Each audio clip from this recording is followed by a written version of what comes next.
Social assessment भी करना होगा। जमीन आप लिए 1 लाख रुपया दिए, फिर उसको बेदखल कर दिए, लेकिन एक अगर कोई जमीन रहता है तो पीढ़ियों पीढ़ियों तक स्थानांतरित होते रहती है, हस्तांतरित होते रहती है। इसलिए इस तरीके से इसका मूल्यांकन करना पड़ेगा कि 100 साल के बाद इस जमीन का वैल्यू क्या हो सकता था। इस वक्त झारखंड में एक लहर चली है, एक वेव चला है। वेव ये है कि झारखंड की माटी से, मानटाण की गलियों से, तोपचांची की गलियों से एक नौजवान हीरा निकला जिसने झारखंड को जगाया।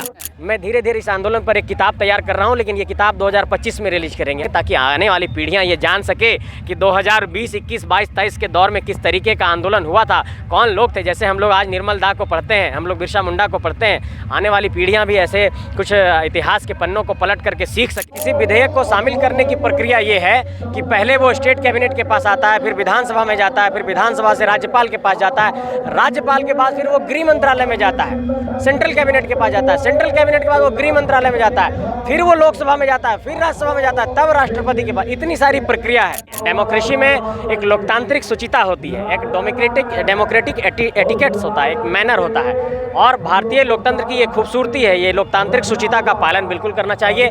जैसे मैं मुंबई में जब पढ़ाई करता था, वहाँ पर माटुंगा रोड में रहता था। क्या वहाँ का मैंने स्थानीय निवासी का प्रमाण पत्र किसी तरीके से सेटिंग करके बना लिया?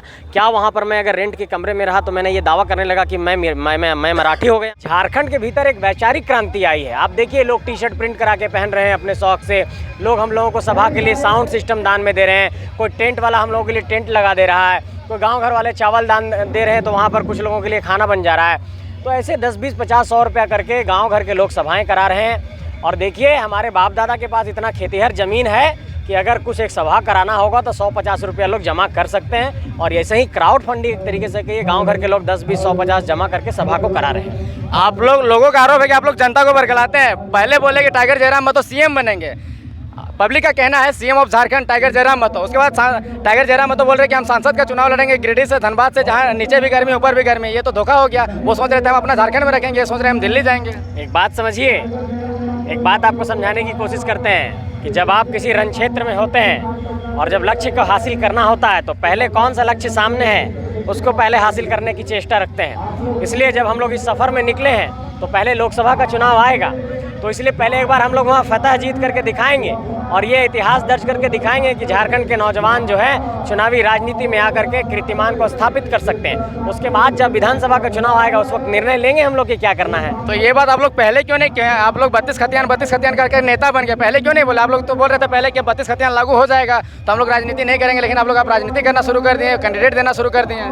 नहीं, 32 खतियान लागू कैसे होगा, इस बात को समझिए। देखिए, संविधान में एक 9वीं अनुसूची है और 9वीं अनुसूची में अगर आप किसी विधेयक को शामिल कराना चाहते हैं तो ये बेहद जरूरी है कि उसका एक चर्चा परिचर्चा सेंट्रल स्तर पर लोकसभा के भी अंदर। 9वीं अनुसूची में किसी विधेयक को शामिल करने की प्रक्रिया ये है कि पहले वो स्टेट कैबिनेट के पास आता है, फिर विधानसभा में जाता है, फिर विधानसभा से राज्यपाल के पास जाता है, राज्यपाल के बाद फिर वो गृह मंत्रालय में जाता है, सेंट्रल कैबिनेट के पास जाता है, सेंट्रल कैबिनेट के बाद वो गृह मंत्रालय में जाता है, फिर वो लोकसभा में जाता है, फिर राज्यसभा में जाता है, तब राष्ट्रपति के पास। इतनी सारी प्रक्रिया है। इसलिए जब हमारे लोग नहीं होंगे संसद के अंदर तो 9वीं अनुसूची में कैसे कोई विधेयक शामिल हो। जैसे CNT SPT का कानून 9वीं अनुसूची में शामिल है, इसलिए उसका संशोधन नहीं कर सकते हैं आप। देखिए, रघुवर दास ने संशोधन करने की कोशिश की थी, लेकिन वो औंधे मुँह गिर गए, सरकार उनकी गिर गई। इस सरकार ने भी कोशिश किया कि इस विधेयक को 9वीं अनुसूची में शामिल करें, लेकिन राज्यपाल ने यहाँ रिजेक्ट कर दिया। इस बात की भाजपा की होशियारी को भी समझना होगा कि भाजपा राज्यपाल के रास्ते से यहाँ के विधेयक को दिल्ली नहीं जाने देती है, इसलिए ऐसे लोगों को भी पहचानना होगा। आप भाजपा को गाली देते हैं, JMM को गाली देते हैं, आजसू को गाली देते हैं, बाकी तमाम पार्टियों को गाली देते हैं। JB केसस के पास में कैसा इंटेलेक्चुअल टीम है जो 32 खतियान लागू करा देगी?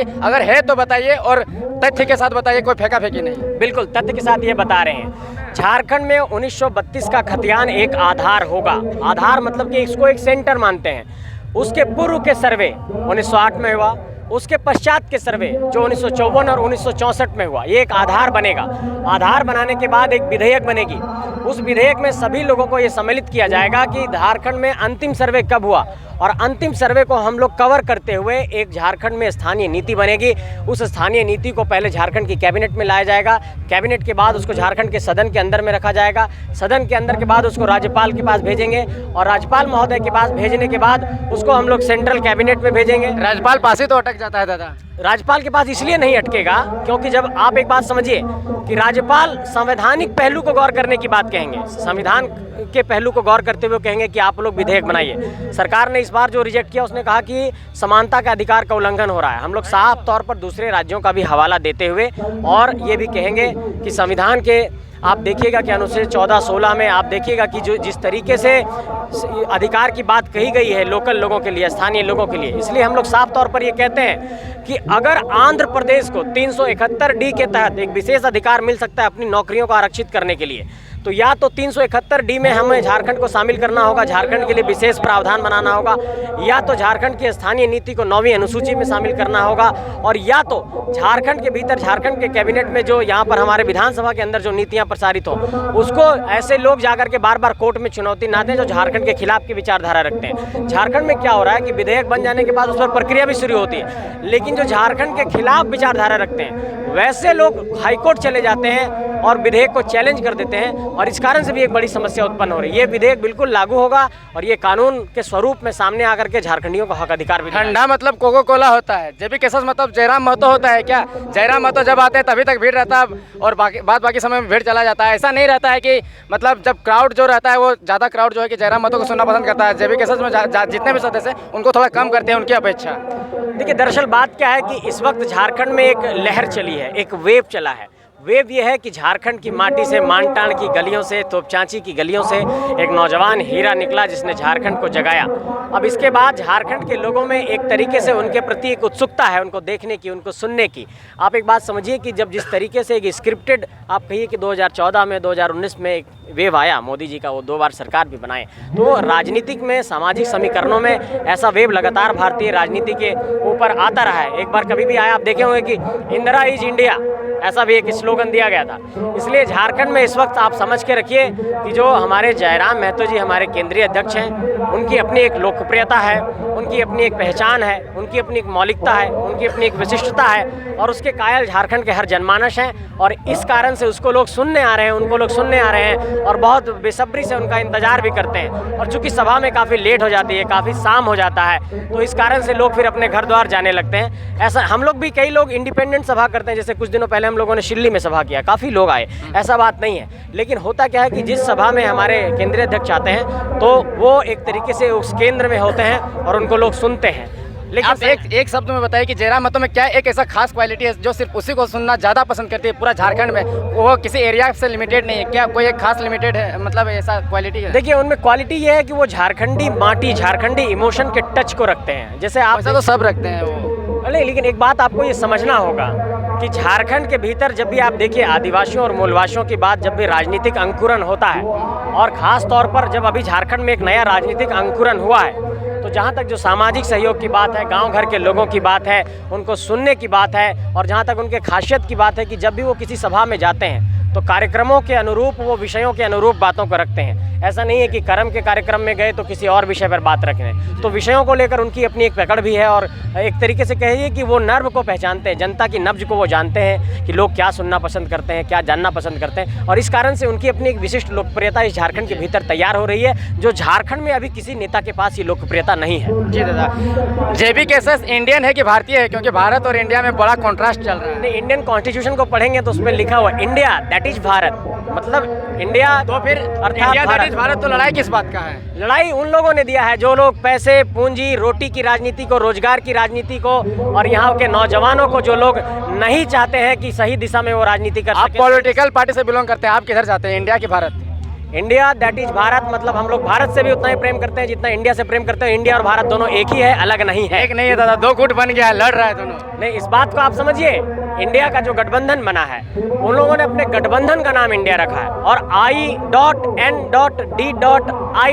है, और इंडिया INDIA है, इसलिए इस बात को समझना होगा। दूसरी बात, इस बहस को जिन लोगों ने जन्म दिया है वो लोग नहीं चाहते हैं कि रोटी की बात, रोजगार की बात, यहाँ के नौजवान कर सके, गरीबी की हटाने की बात कर सके, राजनीति को अलग दिशा में मोड़ने का एक नैरेटिव सेट किया जाता है, एक धारणा सेट की जाती है कि मुद्दों को हटा करके बात की जाए और ऐसे मुद्दों को स्थापित किया जाए राजनीति में। राजनीति का दुर्भाग्य रहा है। 6 लाइन गुजर रहा है बगल से, जहाँ पे आप खड़े हैं इसके बगल से 6 लाइन गुजर रहा है। लोग लगातार 6 लाइन के विरोध में मांग कर आंदोलन करते हुए नजर आ रहे हैं या उसके अपोजिट में बोलते हुए नजर आ रहे हैं, इसलिए कि उनको सही मुआवजा नहीं मिल रहा है। बाकी और भी क्या क्या मैटर है, आप क्या कहना चाहेंगे इसमें? भारतमाला की परियोजना में एक सबसे बड़ी दिक्कत ये आ रही है कि जिन जमीनों का अधिग्रहण हुआ है, इन जमीनों का कई जमीनों का रसीद नहीं कटा है, पहला। दूसरा, भूमि अधिग्रहण अधिनियम ये कहता है कि 4 गुना अधिक मुआवजा मिलना चाहिए। तो 4 गुना अधिक मुआवजा कब मिलना चाहिए? अगर जब वैल्यू तय होगा।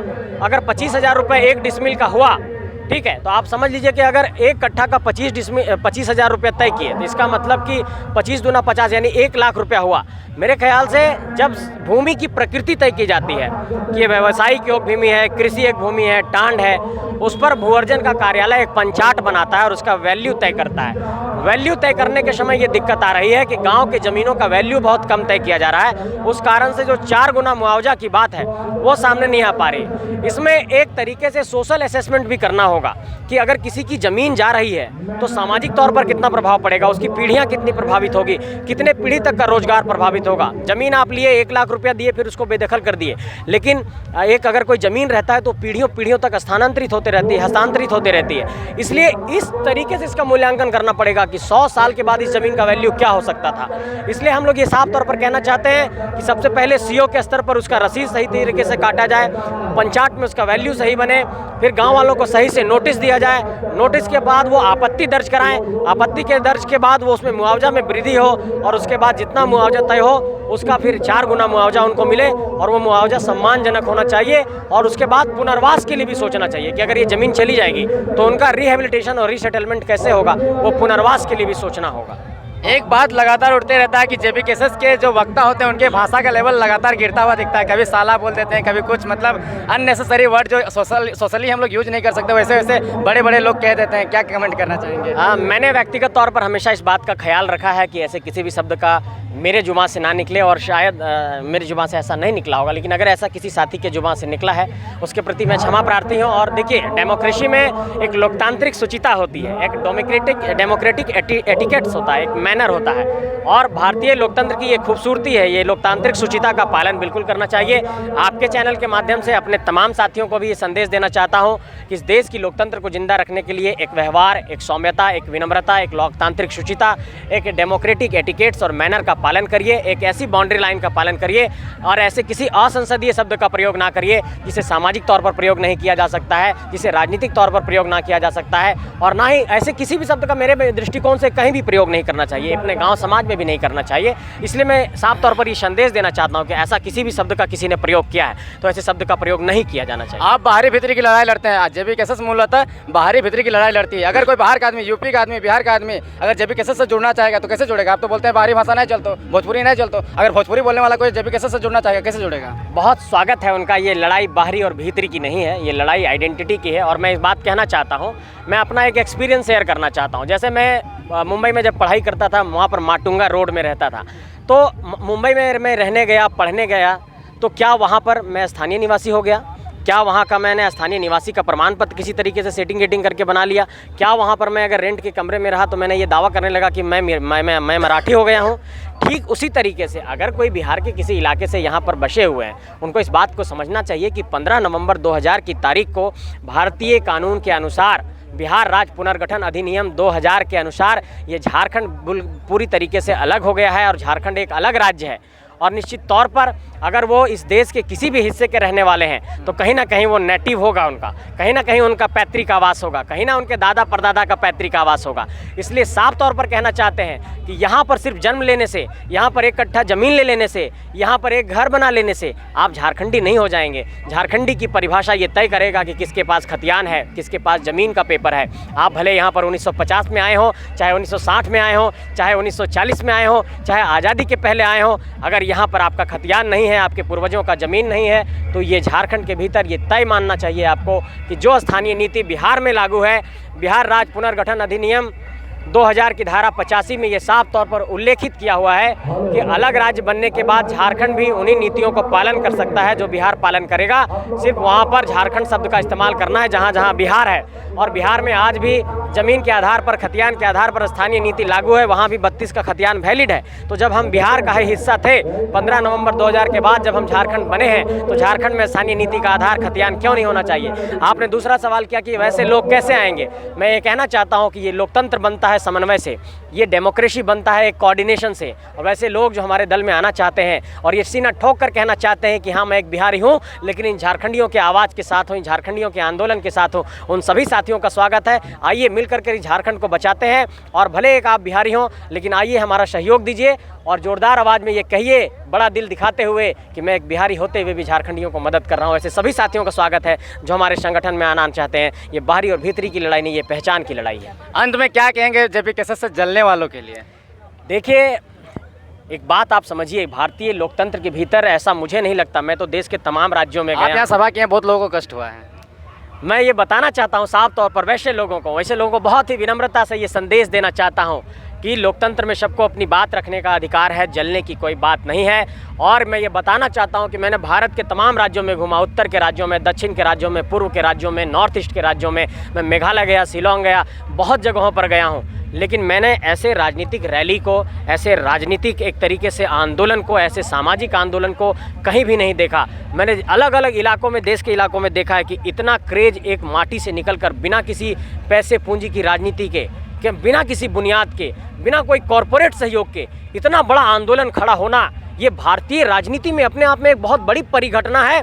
और इसे मुझे लगता है कि स्वर्ण अक्षरों में दर्ज किया जाना चाहिए। और मैंने इस पर किताब लिखने की भी तैयारी की है। इस आंदोलन आप किताब लिख रहे हैं? मैं धीरे धीरे इस आंदोलन पर एक किताब तैयार कर रहा हूँ, लेकिन ये किताब 2025 में रिलीज करेंगे, अभी नहीं रिलीज करेंगे। लेकिन मैं धीरे धीरे इस आंदोलन पर एक किताब लिखने की तैयारी कर रहा हूँ। थीम क्या रहेगा? संघर्ष?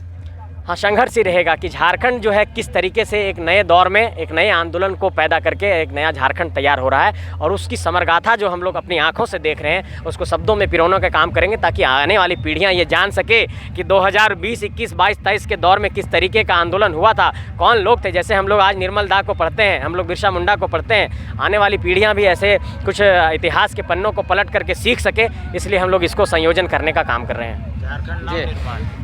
संजय मेहता, समय देने के लिए बहुत बहुत धन्यवाद। शुक्रिया आपका। तो ये थे हमारे साथ में संजय मेहता, जिन्होंने अपने बातों को बारीकी तरीके से रखा और इनका वर्ड का जो सिलेक्शन रहता है वो बहुत ही स्टैंडर्ड रहता है। कमेंट में करके बताइए कि कैसा लगा ये रिपोर्ट। धन्यवाद।